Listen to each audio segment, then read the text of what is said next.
इसका उद्देश्य या राष्ट्रकथा के मंचों से जो कुछ कहा गया क्या निकलकर सामने आया, और बतौर पत्रकार आप बृजभूषण शरण सिंह की राजनीति को कैसे देख रहे हैं? ये बताने की कोशिश कर रही है कि वो सिर्फ अब मंडल के नेता नहीं रहे, प्रदेश के भी नेता रहे नहीं रहे और राष्ट्रीय फलक पे इसमें तमाम शख्सियतें आई, लेकिन आमंत्रण के बाद भी योगी जी नहीं जा पाए। बृजभूषण शरण सिंह के इस आयोजन में कौन कौन से प्रमुख चेहरे थे जो शामिल? मंत्री जो इनका शासन सत्ता में अच्छी दखल है वो लोग भी गए। महिला आयोग की उपाध्यक्ष अपर्णा यादव वहां पर पहुंची थी। जौनपुर के पूर्व सांसद धनंजय सिंह वहां पर पहुंचे हुए थे। बृजभूषण शरण सिंह छवि तोड़कर नई छवि बनाना क्यों चाहते हैं कि आने वाले समय में बाप बेटा दोनों संसद में पहुंचेंगे और दोनों चुनाव लड़ेंगे, दोनों जीत के पहुंचेंगे। पिछले दिनों विनय कटियार ने संकेत दिया कि वो अयोध्या लड़ना चाहते हैं। अगर बृजभूषण शरण सिंह इंटरेस्ट रखते हैं तो किसका नुकसान करेंगे और क्या भारतीय जनता पार्टी के लिए आसान होगा? अयोध्या में जो चुनाव हुआ, उस चुनाव में जो हार हुई, अगर बृजभूषण सिंह अपने कद प्रभाव का प्रयोग करके अगर वो सीट भाजपा की झोली में लाते हैं तो इनका कद और बढ़ेगा। नमस्कार, मेरा नाम है उत्कर्ष चतुर्वेदी और आप देख रहे हैं अमर उजाला उत्तर प्रदेश की न्यूज रूम चर्चा। मेरे साथ फ्रेम पे आपको दिखाई दे रहे हैं न्यूज रूम से मेरे सहयोगी अभिषेक राज जी। और अभिषेक जी, हम एक महत्वपूर्ण शख्सियत या यूं कह ले एक ऐसी शख्सियत जो कि आजकल उत्तर प्रदेश की सुर्खियों में खूब बनी हुई है, उस पर बात करने जा रहे हैं। मैं बात कर रहा हूं गोंडा के नेता और कैसरगंज के पूर्व सांसद बृजभूषण शरण सिंह की। गोंडा के नेता हालांकि अपनी इस छवि को वो तोड़ने में लगे हुए हैं ऐसा लगता है। सीधा सवाल ये कि दो चीजें हैं जो लगातार सुर्खियों में हैं। एक, बृजभूषण शरण सिंह का जन्मदिन मना, भव्य तरीके से मना, खूब भीड़ आई, साथ ही साथ उन्होंने एक राष्ट्र कथा कराई। हालांकि कोई भी किसी भी तरीके की कथा को करा सकता है, लेकिन इसका उद्देश्य या राष्ट्र कथा के मंचों से जो कुछ कहा गया क्या निकलकर सामने आया, और बतौर पत्रकार आप बृजभूषण शरण सिंह की राजनीति को कैसे देख रहे हैं? नहीं, उत्कर्ष जी, आपने सही सवाल उठाया कि पहला तो ये सवाल है कि बृजभूषण शरण सिंह सिर्फ देवीपाटन मंडल से निकल के प्रदेश, राष्ट्र या कुछ और अपने आप को एस्टेब्लिश करना चाहते हैं। तो इस राष्ट्रीय कथा के बहाने उन्होंने ये बताने की कोशिश करी है कि वो सिर्फ अब मंडल के नेता नहीं रहे, प्रदेश के भी नेता रहे नहीं रहे और राष्ट्रीय फलक पे हैं। जैसे उनके वहाँ जो आमंत्रित अतिथियों की जो सूची देखी जाए तो उनके वहाँ हरियाणा से लोग आए, प्रतिष्ठित लोग आए, पंजाब से लोग आ रहे हैं, उत्तराखंड से लोग आए, यूपी के विभिन्न हिस्सों से विभिन्न शख्सियतें आई, पॉलिटिकल भी आई, और भी अगर सामाजिक देखा जाए तो वो भी दायरा उस हिसाब से उनका बढ़ा। और इससे ये कह सकते हैं कि बृजभूषण शरण सिंह सिर्फ अब देवीपाटन मंडल में ही नहीं, उन्होंने कथा के बहाने राष्ट्रीय स्तर पर भी अपनी पहचान बनाई है। हालांकि यहाँ पे एक कोट करना चाहूंगा कि इसमें तमाम शख्सियतें आई, लेकिन आमंत्रण के बाद भी योगी जी नहीं जा पाए। अब इसका पॉलिटिकल शरीर हो सकता है, उनका बिजी शेड्यूल हो सकता है, जो भी हो वो अलग एस्पेक्ट है, लेकिन इस कथा के बहाने बृजभूषण शरण सिंह ने अपनी एक नई पहचान और अपने एक नई छवि गढ़ी है कि बृजभूषण शरण सिंह जो दबदबा है, दबदबा था, दबदबा रहेगा। उस हिसाब से उन्होंने कथा में कहा, मंच से उनके गुरु ने भी कहा कि बृजभूषण सिंह ने जो कहा है, कथावाचक ने उन शब्दों को फिर दोहराया जी, और अपने शब्दों में, अपनी लहजों में दोहराया। तो कथा है, कथा का अब परिणाम क्या निकलता है, ये अलग बात। बतौर पत्रकार अभिषेक जी एक चीज बताइए, आपने कहा कि कई प्रतिष्ठित लोग आ गए हैं, लेकिन हम अगर कुछ नाम लें, बृजभूषण शरण सिंह के इस आयोजन में कौन कौन से प्रमुख चेहरे थे जो शामिल हुए? बृजभूषण शरण सिंह का प्रमुख चेहरे की बात करें तो अभी कल ही वहाँ के हरियाणा के मंत्री आए हैं यहाँ पे। फिर अपने वहाँ की बात करें तो हमारे तमाम मंत्री भी इसमें शामिल हों, और ऐसे मंत्री जो इनका शासन सत्ता में अच्छी दखल है वो लोग भी गए। और उसके बाद अभी मैं कुछ नाम ले लेता हूं, आप उसमें जोड़िएगा। जम्मू कश्मीर के उपराज्यपाल और पूर्व केंद्रीय मंत्री मनोज सिन्हा वहां पर पहुंचे। उत्तर प्रदेश सरकार में मंत्री दिनेश सिंह वहां पर पहुंचे हुए थे। जौनपुर के पूर्व सांसद धनंजय सिंह वहां पर पहुंचे हुए थे। महिला आयोग की उपाध्यक्ष अपर्णा यादव वहां पर पहुंची थी। राजस्थान के चर्चित निर्दलीय विधायक रविंद्र भाटी वहां पर पहुंचे हुए थे। ये वो चेहरे हैं जो मुझे तो ध्यान है कि ये तमाम लोग मंच पर पहुंचे थे।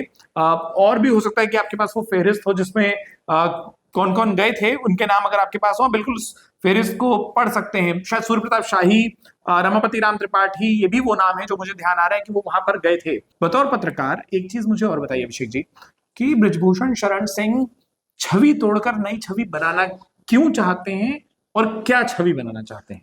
बिल्कुल, जैसे अभी इस बात को आगे बढ़ाने से पहले मैं थोड़ा सा आपको पीछे ले जाऊंगा। जब कथा शुरू हुई उसके पहले ही उनके जो छोटे बेटे जो सांसद हैं, कैशरगंज के सांसद हैं, उन्होंने कहा था कि प्रतीक भूषण। प्रतीक भूषण, कि आने वाले समय में बाप बेटा दोनों संसद में पहुंचेंगे और दोनों चुनाव लड़ेंगे, दोनों जीत के पहुंचेंगे। तो इनका कथा से इशारा पहले किधर? इशारा किधर है? तो पहला इशारा अगर लोगों ने कयास लगाया है कि हो सकता है गोंडा से लड़े, गोंडा उनकी पारंपरिक सीट रही है, पहले भी वहां से सांसद चुने गए हैं वो, या हो सकता है कि कहाँ से लड़े, बहराइच भी एक ऑप्शन था। लेकिन इस बीच एक नया समीकरण जो निकल के आया और जो पोस्टर वार जो देखा गया वो अयोध्या, कि उनका रुख कहीं ना कहीं अयोध्या की तरफ है। अयोध्या में वो अपना नया भविष्य तलाश रहे हैं, और वहाँ की राजनीति और वहाँ का माहौल उनको सूट भी करता है उत्कर्ष जी, क्योंकि बराबर उनका हनुमानगढ़ी में हनुमानगढ़ी जाना, वो खूब जाते हैं, खूब जाते हैं, सुंदरकांड का पहलवानी पाठ के भी करते कारण हैं। जी हनुमान आराध्य देव हो जाते हैं। जी जी, आप पूरा करिए वो। जी, आराध्य देव होता है। उसके बाद राम मंदिर में जाना, और राम मंदिर आंदोलन से उनका जुड़ाव भी कहीं ना कहीं पूरे मामले को कनेक्ट करता है। जी उत्कर्ष जी। मुझे दो चीजें और बताइए। पिछले दिनों विनय कटियार ने संकेत दिया कि वो अयोध्या लड़ना चाहते हैं। इसके बाद ब्रिजभूषण शरण सिंह के जो संकेत समझ आ रहे हैं कि वो अयोध्या की राजनीति में इंटरेस्टेड हैं।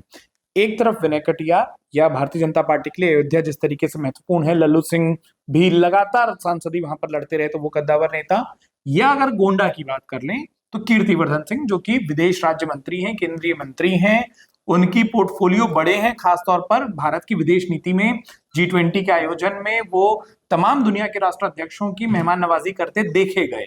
तो ये समझ आ रहा है कि भारत सरकार उनको महत्वपूर्ण एक तो पोर्टफोलियो भी दे रखी है, उनके महत्व भी है। इन दोनों ही जगह अगर ब्रिजभूषण शरण सिंह इंटरेस्ट रखते हैं तो किसका नुकसान करेंगे, और क्या भारतीय जनता पार्टी के लिए आसान होगा इन दोनों में से किसी विकल्प पर उनके साथ जाना? आपने सही सवाल उठाया उत्कर्ष जी। तो यहाँ पे मतलब पार्टी के आधार पे नुकसान और घाटे की बात नहीं है। फायदे की, प्रतीक हाँ। प्रतीक भूषण ने खुद कहा था कि जाएंगे तो भाजपा के साथ ही लड़ेंगे। एक कयास ये भी लगाया जा रहा था कि जो पुराना बैकग्राउंड है कि सपा समाजवादी से पार्टी। समाजवादी जा सकते हैं, और समाज से उन्होंने अखिलेश यादव की तारीफ भी करी और आभार भी जताया कि उनका आभारी हूं, या उन्होंने हमें समय समय पर जिस हिसाब से दोनों परिवारों के रिश्ते हैं और मुलायम सिंह के समय से अच्छे मधुर रिश्ते हैं। लेकिन इस बीच अगर ये बात भाजपा से इतर होकर लड़ने की बात होती तो वो कहीं ना कहीं भाजपा को प्रभावित करने वाली बात होती। हो सकता है गोंडा भी जा सकते थे, कहीं भी और भी जा सकते थे, लेकिन जो इन्होंने साइन दिया है अयोध्या जाने का, तो अयोध्या में जो चुनाव हुआ उस चुनाव में जो हार हुई भाजपा की, उसके बाद अगर ब्रिजभूषण सिंह अपने कद, अपने पहुंच और अपने प्रभाव का प्रयोग करके अगर वो सीट भाजपा की झोली में लाते हैं तो इनका कद और बढ़ेगा, और एक कद बढ़ेगा तो कई चीजें और भी बढ़ेंगी, और राष्ट्रीय स्तर पे, प्रदेश स्तर पे, ये आप भी अच्छी तरह से जानते हैं, और इसका अन्य नेता भी इसका प्रभाव जानते हैं कैसे कैसे मैनेज करना है, और क्या इसके राजनीतिक समीकरण, जातिगत समीकरण जो निकल के आते हैं। जी उत्कर्ष। अंतिम सवाल। 2.5 करोड़ का घोड़ा ब्रिजभूषण शरण सिंह को गिफ्ट मिला है, लेकिन सवाल मेरा वो नहीं कि तोहफे क्या मिले। सवाल मेरा ये है जो आपने सबसे पहले जवाब में कहा था, मुख्यमंत्री योगी आदित्यनाथ, उनको इनविटेशन था, आमंत्रण था, उसके बावजूद वो नहीं पहुंच पाए। व्यस्तताएं हो सकती हैं, तमाम चीजें हो सकती हैं, उत्तर प्रदेश दिवस मन्ना है, लेकिन क्या ये कारण ये भी हो सकता है जो आपने अभी पिछले जवाब में कहा, ये पहला और जो आखिरी अब तक आपका जवाब है, ये आपस में कोरिलेट करते हैं कि मुख्यमंत्री योगी आदित्यनाथ नहीं पहुंचते हैं, ये अयोध्या की इच्छा रखते हैं, अयोध्या जीतते हैं तो जो पॉलिटिकल प्रोफाइल होगी वो कई गुना एकदम से बढ़ जाएगी भारतीय जनता पार्टी के लिए। क्या कई और नेताओं को एक संशय भी है कि ब्रिजभूषण शरण सिंह अगर बड़े होकर बनेंगे तो उनके बराबर या उस स्पेस को वो ले सकते हैं जिस स्पेस पर अभी दूसरे नेता बैठे हुए हैं, मौजूद हैं उस पॉलिटिक्स में। और दूसरा, अयोध्या या भारतीय जनता पार्टी की पॉलिटिक्स में जिस तरीके से अभी ओबीसी एकदम से ऊपर आकर दिख रहा है, ऐसे में ब्रिजभूषण शरण सिंह को वो बैक करना, बाकी नेता भी क्या इसका समर्थन करेंगे? जी बिल्कुल, आपने सही कहा। अभी ब्रिजभूषण सिंह, फिर मैं एक बार और पीछे लेके आऊँगा। एक इंटरव्यू में ब्रिजभूषण शरण सिंह से ये पूछा गया कि आपका नेता कौन है, तो उन्होंने कहा मैं खुद नेता हूँ, मेरा नेता कोई नहीं है। तो एक ये उनका ऑरा है, और उनका वो जानते हैं कि मेरा कम से कम ये वो मानते हैं कि उनका ऑरा कि ऑरा है। और अगर बहुत कुरेदने पर उन्होंने कहा कि हाँ हमारे नेता मोदी हैं। उन्होंने कभी ये स्वीकार नहीं किया कि प्रदेश स्तर पर उनका कोई नेता है। या होगा हालांकि फिर उस या इंटरव्यू नहीं में तो है। मिलने आए थे जी, भास्कर दास मुख्यमंत्री योगी आदित्यनाथ से। उसके बाद मिलने आए, मिलने के बाद थोड़ा सा सिनेरियो चेंज हुआ, लेकिन फिर उसके बाद अभी उन्होंने कहा कि राम घर के लोग हैं, हम तो पुरानी जान जी पहचान रखते हैं, वो हमारे अभिभावक हैं। जी हाँ। सही बात है। लेकिन उसके बाद भी अगर देखा जाए, जैसा आपने कहा कि इनका कद बढ़ेगा तो और उसका इम्पैक्ट क्या पड़ेगा, यही सबसे इम्पोर्टेंट मुद्दा है इसमें। और उसी समीकरण को साधने के लिए तमाम रणनीतियां बनी। जैसे आपको देखा जाए कि कीर्तिवर्धन सिंह का केंद्रीय नेतृत्व केंद्रीय प्रोफाइल उनका बढ़ाया। उनका प्रोफाइल बढ़ाना, उनको मंत्रिमंडल में शामिल करना, उनकी बातों को या उनके प्रोजेक्ट को, उनके कंप्लेंट्स पे एक्शन लेना। अभी हाल फिलहाल वहाँ पे बड़ी कार्रवाई हुई लोक निर्माण विभाग में, और ऐसे ही तमाम बड़े कामों में कि जो टेंडर में घपलेबाजी हुई उसमें भी कीर्तिवर्धन सिंह ने इनिशिएटिव लिया, उसके बाद भी कार्रवाई हुई। तो ये टसल चल ही रहा है, लेकिन टसल के बीच में ये पार्टी हित में रहेगा। और ब्रिजेभूषण सिंह का अपना कद है, उस कद पे बात करने की जरूरत नहीं है हमारे स्तर से। तो ये पार्टी का स्तर से भी बेहतर रहेगा कि उनको एक अच्छी जगह मिल जाए, जो अच्छी जगह अयोध्या हो सकती है, क्योंकि सीट हारी हुई है और वो भाजपा की झोली में आती है उनके बहाने, तो उनका भी प्रोफाइल बेहतर होगा। और भाजपा की जो वो एक दंश है कि हाँ अयोध्या हारी है, वो दंश भी दूर हो जाएगा। चलिए, ये आपका मानना है, भारतीय जनता पार्टी किस तरीके से मानती है, और खास तौर पर उत्तर प्रदेश में जिस तरीके से भारतीय जनता पार्टी ने अपनी सियासत को अलग अलग खांचों में और कई सारे प्रयोगों में बांटा है। 2027 बेहद महत्वपूर्ण है। संकेत ब्रिजभूषण शरण सिंह 2029 के दे रहे हैं। मुझे लगता है कि 27 तक तो उनको साधे रखा जाएगा, ताकि 29 का कुछ बिगाड़ या बनाने के चक्कर में 27 ना खराब हो। ब्रिजभूषण शरण सिंह की पॉलिटिक्स पर आप दर्शकों का क्या कहना है, इन तमाम कवायदों पर आप क्या मानते हैं, हमें कमेंट बॉक्स में अपनी राय से जरूर अवगत कराएं, उसे जाहिर करें। और साथ में गोंडा में जिस तरीके की गतिविधियां चली हैं उसकी कई सारी और वीडियो स्टोरी आपको अमर उजाला उत्तर प्रदेश पर मिलेगी आगे भी। इसके लिए आपको हमें सब्सक्राइब जरूर कर लेना है। तो अमर उजाला उत्तर प्रदेश को सब्सक्राइब करें। फिलहाल अपना वक्त देने के लिए अभिषेक जी आपका तमाम दर्शकों का बहुत बहुत शुक्रिया, बहुत बहुत धन्यवाद। धन्यवाद उत्कर्ष।